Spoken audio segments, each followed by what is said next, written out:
दहशतगर्दों को निशाने इबरत बना दिया जाएगा। सानिया पेशावर पर रियासत पाकिस्तान का दो टोक फैसला, शोहदा का लहू आएगा नहीं जाएगा। वजीर आजम की जेर सदारत एपेक्स कमेटी के इजलास का एलामिया जारी। दहशतगर्दों की मदद करने वाले तमाम जराए खत्म करने, खैबर पख्तूनख्वा में काउंटर टेररिज्म हेडक्वार्टर्स बनाने, पुलिस और CTD को जदीद हथियार देने के फैसले।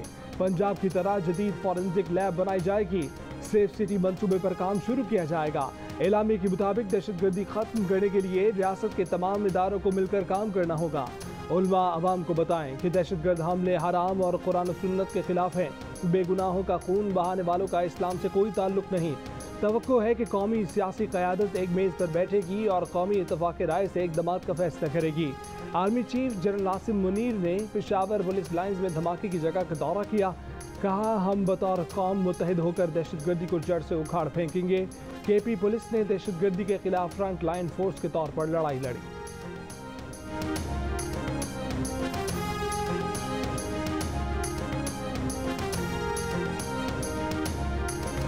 तहरीक इंसाफ ने वजीर आजम की दावत ठुकरा दी। एपेक्स कमेटी के इजलास में शरीक नहीं हुई। ऑल पार्टीज कॉन्फ्रेंस में आने से भी साफ इनकार कर दिया। वजीर आजम शहबाज शरीफ ने एपेक्स कमेटी से खिताब में इमरान खान को निशाने पर ले लिया। बोले, एक तरफ जुल्म का बाजार गर्म करने वालों को सेटल करने को तैयार हैं, दूसरी तरफ मुल्क की तकदीर बदलने के लिए अपने से हाथ मिलाने को भी तैयार नहीं है। कौम सवाल करती है, दहशतगर्दी के मुकम्मल खात्मे के बाद पेशावर का वाक़या कैसे रूनुमा हुआ। अफसोसनाक है कि वाक़े के बाद सोशल मीडिया पर बेजा इल्ज़ाम तराशी की गई। तहरीक इंसाफ के रहनुमा शाह महमूद कुरैशी ने कहा है कि बुध को पैगाम आया कि Tehreek Insaf all parties conference का हिस्सा बन जाए। एक तरफ दावत आती है कि चैलेंजेस पर सर जोड़ कर बैठना चाहिए, दूसरी तरफ पर्चों का सिलसिला जारी है। ये मुतजाद चीज़ें हैं। APC का एजेंडा तो बताएं, वो चाहते क्या हैं? क्या हम उनकी नाकामियों पर मोहर लगाने आ जाएं?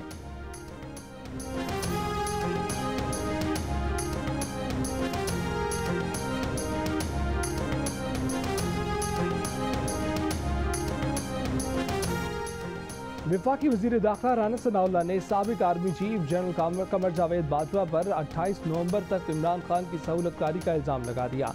कहा कि 28 नवंबर तक जनरल बाजवा और जनरल फैज़ हमीद इमरान खान की सहूलतकारी करते थे। अब इमरान खान की सहूलतकारी नहीं हो रही, इसलिए वो पागल हो गए हैं।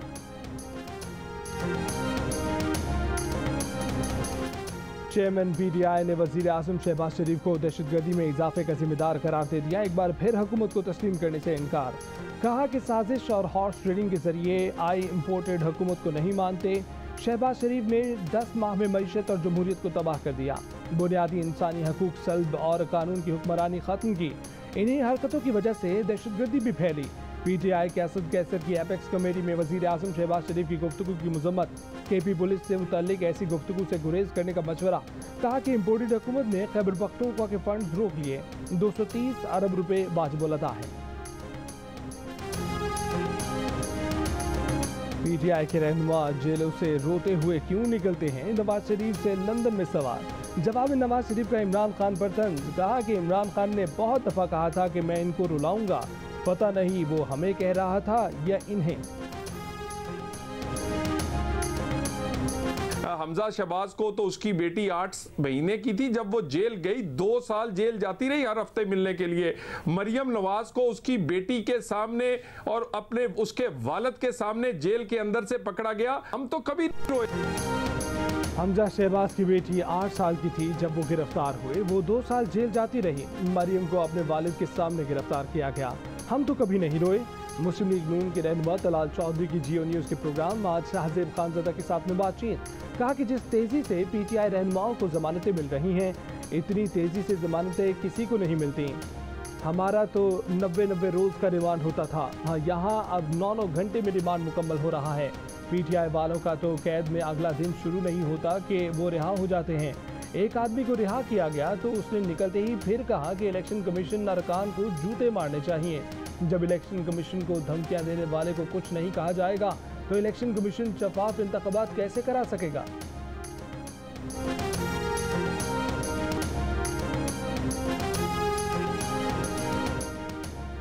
इलेक्शन कमीशन बताए कब कराएगा इलेक्शन। गवर्नर को छोड़ें, आप इलेक्शन की तारीख दे दें।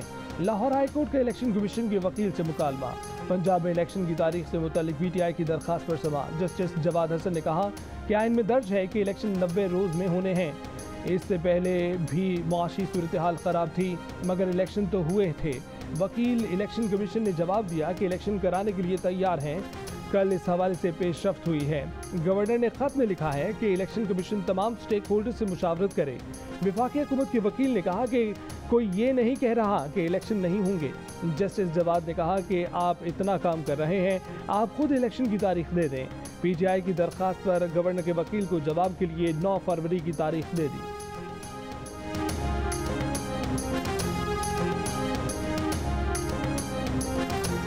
इंतखाबात शफाफ बनाने के लिए इलेक्शन कमीशन ने पंजाब और खैबर पख्तूनख्वा के तमाम बल्दियाती इदारों और कैंट के ओहदेदार मुअत्तल कर दिए। खैबर पख्तूनख्वा में तमाम मेयर, सिटी कौंसल, चेयरमैन तहसील कौंसल मुअत्तल, तमाम chairman neighbourhood, member village councils मुअत्तल। पंजाब और खैबर पख्तूनख्वा में कंटोनमेंट बोर्ड के सदूर, नायब सदूर और जनरल काउंसलरों को भी मुअत्तल कर दिया गया।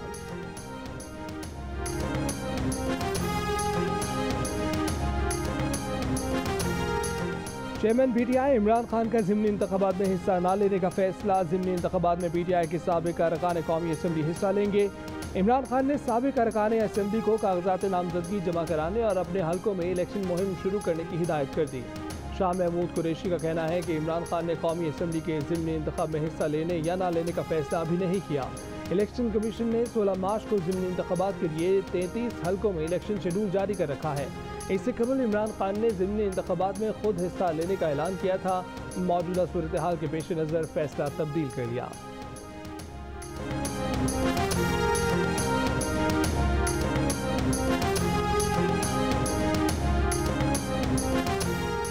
इमरान खान ने घरों, दोस्तों और ख़ानदानों को लड़ाया। बात करने का सलीका और तहजीब छीन ली। ज़हनी मरीज ने वज़ीर आज़म की कुर्सी पर बैठकर झूठ, गाली और गोली को कौमी कल्चर बना दिया। मरीम नवाज ने इमरान खान को निशाने पर ले लिया। नून लीग की सोशल मीडिया टीम के इजलास में कहा कि नौजवान मुआशरे में तहम्मुल, इखलाक और भाईचारे के जज्बे उभारें, इख्तिलाफ करने वाले को दुश्मन न समझे। कौमी क्रिकेट टीम के फास्ट बॉलर और लाहौर कलंदर्स के कप्तान शाहीन आफरीदी निकाह के बंधन में बन गए। निकाह शाहिद आफरीदी की बेटी इंशा के साथ कराची में हुआ। तकरीब में कौमी क्रिकेट टीम के कप्तान बाबर आजम, साबिक कप्तान सरफराज अहमद, नसीम शाह, शादाब खान, फखर जमान, स्क्वॉश लेजेंड जहांगीर खान और साबिक क्रिकेटर आकिब जावेद भी शरीक हुए। लाहौर कलंदर्स के आतिफ राना और समीन राना की भी शिरकत। 3 शहरों की पुलिस शेख रशीद के पीछे लग गई। शेख रशीद को हमारे हवाले करो, नहीं हमारे हवाले करो। शेख रशीद की तहवील के लिए इस्लामाबाद पुलिस, मरी पुलिस और कराची पुलिस तीनों दावेदार। कराची में भी साबिक वजीर दाखिला पर पर्चा कट गया। बिलावल भुट्टो के खिलाफ नाज़िब अल्फाज इस्तेमाल करने का इल्ज़ाम। कराची पुलिस शेख रशीद को लेने इस्लामाबाद पहुंच गई। मरी पुलिस ने भी शेख रशीद के खिलाफ कार्य सरकार में मुदाखलत का मुकदमा दर्ज कर लिया। पुलिस पर असलहा तानने और एहलकारों की वर्दी फाड़ने की दफात शामिल। इस्लामाबाद पुलिस ने शेख रशीद की हवालगी मांग ली। इस्लामाबाद पुलिस का मरी पुलिस को अदालत से रुजू करने का मशवरा। इस्लामाबाद हाई कोर्ट में शेख रशीद की गिरफ्तारी के खिलाफ तौहीन अदालत की दरख्वास्त। अदालत ने रिमार्क्स दिए कि थाने में तलबी का नोटिस मुअत्तल किया था। उसके तनाजुर में कोई खिलाफ वर्जी हुई है तो बताएं। अदालत ने FIR के इंदराज से नहीं रोका था, ना आपकी इस्तदा थी।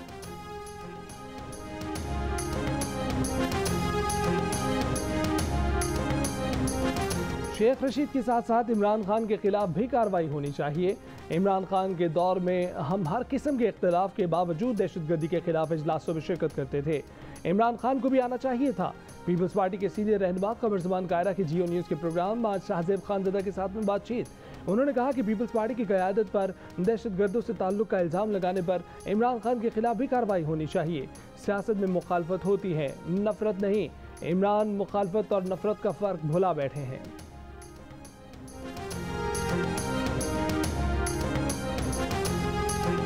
पार्लियामेंट लॉजेज में PTI के मुस्ताफी अरकान के कमरे खाली कराने का सिलसिला शुरू। फारूक हबीब के कमरे का ताला तोड़कर सामान बाहर निकाल दिया गया। कार्रवाई असिस्टेंट कमिश्नर और मजिस्ट्रेट की मौजूदगी में की गई। रहनुमा तहरीक इंसाफ फारूक हबीब ने कहा है कि ऐसी कार्रवाइयों से उन्हें कोई फर्क नहीं पड़ता। झूठे मुकदमात, FIR, जेलें सब कर लिया। अब ये लॉजेस के ताले तोड़ रहे हैं। इससे उनकी आमिराना सोच सामने आ रही है। कार्रवाई के बाद पीटीआई के 8 मुस्ताफी अरकान ने अपने कमरों की चाबियां इंतजामिया के हवाले कर दी। शफकत महमूद भी शामिल। दीगर अरकान ने चाबियां हवाले करने के लिए 2 दिन की मोहलत मांग ली। फारूक हबीब उन अरकान में शामिल हैं जिनका इस्तीफा सबसे पहले मंजूर हुआ। उनकी नशिस्त पर ज़िमनी इंतखाब भी हो चुका है। इस ज़िमनी इंतखाब में इमरान खान की कामयाबी का नोटिफिकेशन भी जारी हो चुका है।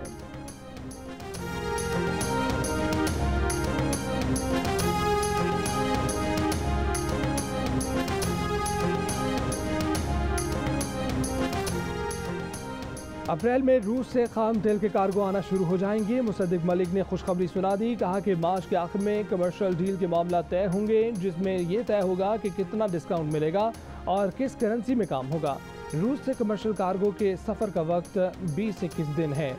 वफाकी वजीर मुसद्दिक मलिक ने सेनेट को आगाह कर दिया। कहा कि ईरान की पेट्रोलियम की कंपनियों पर पाबंदी है। LPG और चंद पेट्रोलियम मसनूआत ईरान से बॉर्डर्स पर आ रही हैं। ईरान के साथ फाइनेंशियल ट्रांजैक्शन बढ़ाना मुश्किल है। पाकिस्तान बिजली महंगी करे, गैस महंगी करे, पेट्रोल डीजल पर 18% जनरल सेल्स टैक्स लगाए, LNG पावर प्लांट्स और हाउस बिल्डिंग फाइनेंस कॉरपोरेशन को बेच दिया जाए। IMF ने तकनीकी मुज़ाकरात में पाकिस्तान से मुतालबात कर दिए। कहा कि पाकिस्तान हर वो सरकारी इदारा बेच दे जो नुकसान में है। करप्शन और सुर्खफीता ख़त्म करके कारोबार आसान किया जाए। टैक्स कल्चर को फ़रोग़ दिया जाए। IMF ने गवर्नमेंट इदारों का रेगुलर ऑडिट कराने का भी मुतालबा कर दिया। PIA और पाकिस्तान स्टील का खसारा कम किया जाए। तकनीकी मुज़ाकरात के बाद अब पाकिस्तान और IMF के पॉलिसी सतह के मुज़ाकरात होंगे। IMF के मुतालबे पर ग्रेड 17 से 22 के सरकारी ऑफिसर्स के असासों की तफसीलात ज़ाहिर करने का नोटिफिकेशन जारी कर दिया गया। अब सबको अंदरूने और बैरून मुल्क असासे ज़ाहिर करना पड़ेंगे। इससे सरकारी अफसरान की बेनामी जायदादों की रोकथाम हो सकेगी।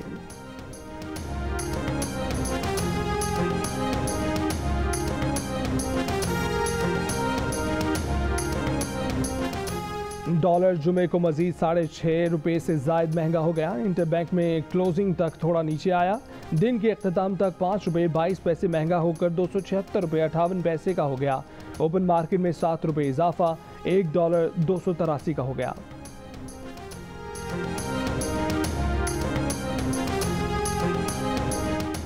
मुल्क भर की ज़्यादातर ऑयल रिफाइनरीज में 10 दिन या उससे कम अरसे का खाम तेल बाकी रह गया। डॉलर की अदम दस्तयाबी और लॉजिस्टिक चेन में रुकावट का बायस है। सिनर्जी को रिफाइनरी 8 दिन के लिए बंद। रिफाइनरी ने वज़ारत तवानाई को ख़त लिखकर मुतला कर दिया। रिफाइनरी 10 फरवरी से खाम तेल का जहाज़ आने पर पैदावारी अमल शुरू करेगी।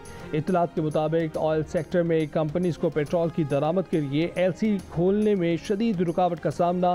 साबका बाइको रिफाइनरी सिनर्जी को में सिर्फ 3 से 4 दिन का खाम तेल का जखीरा मौजूद था। इमरान खान की हुकूमत के दौर में मुस्लिम लीग नून के रहनुमा शाहिद खाकान अब्बासी को 2 मरतबा वज़ारत उज़्मा की पेशकश की गई थी। ज़राए का कहना है कि शाहिद खाकान अब्बासी ने पेशकश कबूल करने से इनकार कर दिया था। जंग और दी न्यूज़ के एडिटर इन्वेस्टिगेशन अंसार अब्बासी की रिपोर्ट के मुताबिक ये पेशकश उस वक्त के इस्टेब्लिशमेंट ने एक मुश्तरका दोस्त के तवस्सुत से की थी। सिंध असम्बली में एक ही खानदान के 5 अफराद की ग्रेड 20 में भर्ती का केस। सिंध हाई कोर्ट का हैरत का इजहार। अदालत ने एडिशनल एडवोकेट जनरल से सवाल किया, कभी सुना है आपने एक ही खानदान के 5 लोगों को एक ही जगह भर्ती किया गया हो? यहाँ लोगों को नायब कासिद की नौकरी नहीं मिलती। एक ही खानदान के 5 लोगों को 20 ग्रेड में भर्ती कर दिया गया। पूरे खानदान को सिंध असम्बली में बिठा दिया गया। अदालत में एडिशनल एडवोकेट जनरल की जवाब जमा कराने के लिए मोहलत की इस्तदा। अदालत ने कहा कि आखिरी मौका दे रहे हैं, जवाब जमा नहीं कराया तो कानून के मुताबिक कार्रवाई करेंगे। सिंध असम्बली में मुलाजमीन का मुकम्मल रिकॉर्ड 15 फरवरी को तलब।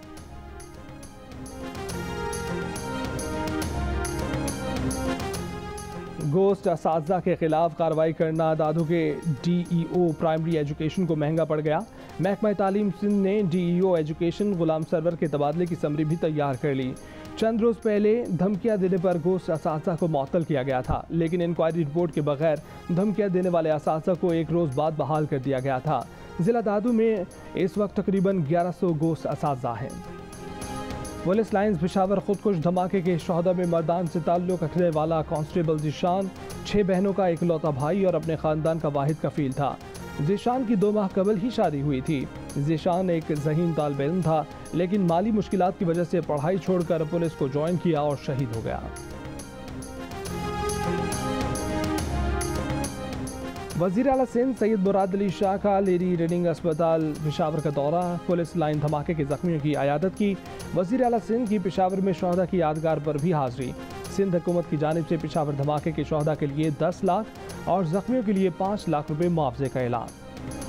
शिमाली वज़ीरिस्तान के इलाके शाम में दहशतगर्दों और सिक्योरिटी फोर्सेज में झड़प, 2 दहशतगर्द मारे गए, असलहा और गोला बारूद बरामद। ISPR का कहना है कि दहशतगर्द सिक्योरिटी फोर्सेज के खिलाफ दहशतगर्दी की कार्रवाइयों में मुलव्विस थे। पाक फौज मुल्क में दहशतगर्दी के खिलाफ जीरो टॉलरेंस की पॉलिसी पर कारबंद है। असिस्टेंट कमिश्नर हो तो ऐसा स्टाइल जो देखे देखता रह जाए। कराची के इलाके नॉर्थ नाज़िमाबाद के असिस्टेंट कमिश्नर हाजिन भंगवार मॉडलिंग भी करते हैं, गाना भी गाते हैं, अवामी खिदमत का फ़र्ज भी निभाते हैं। सोशल मीडिया पर मुनफरिद अंदाज के चर्चे, शहरियों ने कूल कमिश्नर का टाइटल दे दिया।